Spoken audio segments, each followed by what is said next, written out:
Ya, masih dalam rangka bagaimana Anda lipat gandakan bank nama Anda tanpa harus minta referensi. Salah satu caranya adalah bagaimana misalnya Anda punya prospek atau klien adalah seorang pengusaha yang punya pegawai-pegawai, punya pekerja-pekerja. Nah, di situ adalah calon buat jualan Anda. Saksikan terus.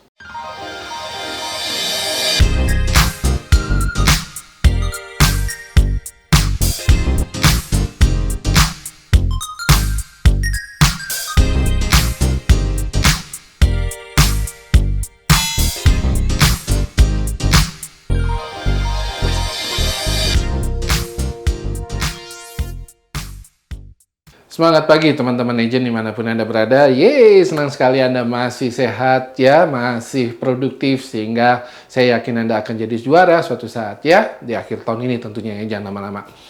Oke, nah di seri mengenai bagaimana Anda melipat gandakan bank nama Anda tanpa minta referensi, salah satunya adalah dengan cara menjualan tidak langsung. Penjualan tidak langsung, kalau Anda lupa ya, lihat video saya sebelumnya.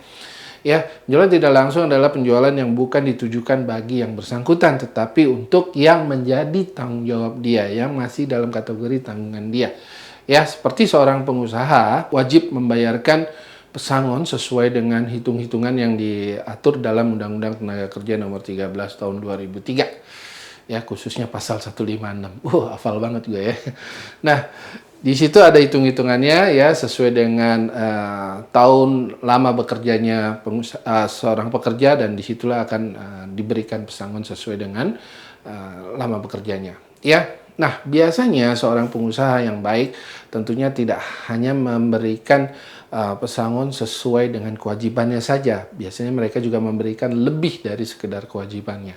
Ya, sebagai ucapan terima kasih ya setelah sekian lama ya membantu berkembangnya suatu usaha, tentunya sangat-sangat layak jika seorang pengusaha tersebut memberikan lebih. Nah, bentuk lebih ini macam-macam, ya bisa saja berupa uang tunai, ya sebagai ucapan terima kasih, atau istilahnya banyak dikenal orang sebagai golden shake hand, ya ucapan terima kasih yang biasanya paketnya agak lumayan, ya.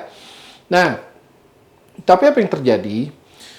Setelah pensiun, ya usia-usia 56, 60, 65, ada kemungkinan si pensiunan tersebut, si mantan pekerja tersebut bisa menderita sakit-sakit berat yang bisa jadi menghabiskan uang yang cukup banyak. Sehingga berapapun pesangon yang dia terima, berapa besar pun golden shake hand yang dia terima bisa habis dalam waktu yang tidak lama. Ya, hanya untuk memberikan perawatan kepada yang bersangkutan. Ya. Nah, mungkin ada yang bertanya, kan ada BPJS, nggak masalah. Oke, misalnya pekerja yang bersangkutan sudah terbiasa dengan layanan BPJS selama ini, mungkin no problem, ya.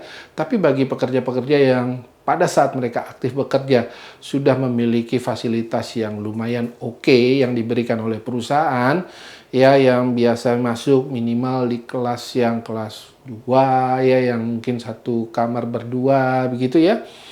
Mungkin agak sulit untuk masuk di kelas BPJS yang relatively lebih banyak jumlah orangnya dan harus ngantri dan sebagainya.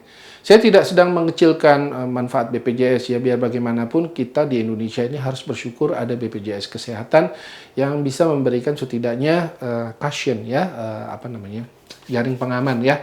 Jika terjadi sesuatu minimal orang tidak akan terlunta-lunta ya, seperti itu, ada yang menanggung ya. Tapi sekali lagi bagi mereka terutama yang mungkin layernya ada yang layer yang sudah bagus ya di level manajemen dan sebagainya yang biasa menerima manfaat lumayan bagus dan kali ini harus masuk ke BPJS, mungkin setelah pensiun menjadi tidak nyaman atau kurang nyaman. Nah, alih-alih memberikan golden shake hand secara penuh berupa uang tunai, pekerja atau pengusaha bisa men-split sebagian untuk berupa tunai, sebagian lagi berupa premi asuransi yang dibayar sekaligus. Ya, premi asuransi yang dibayar sekaligus untuk apa? Untuk proteksi minimal rawat inap, ya minimal sampai umur 75. Kenapa sampai umur 75? Karena biasanya orang sakit-sakit yang ngabisin duit banyak tuh antara umur 65 sampai 75.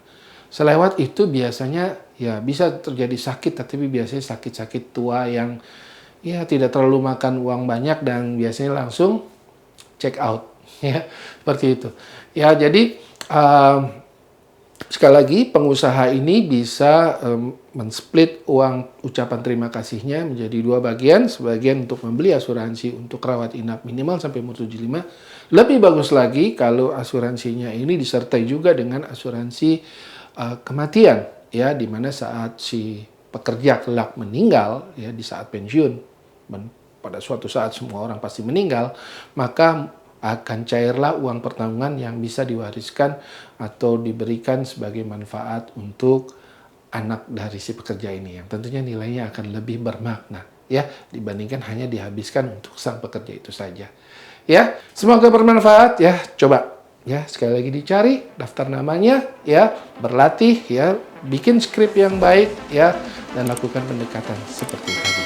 Ya, saya yakin Anda pasti akan menjadi agent yang juara.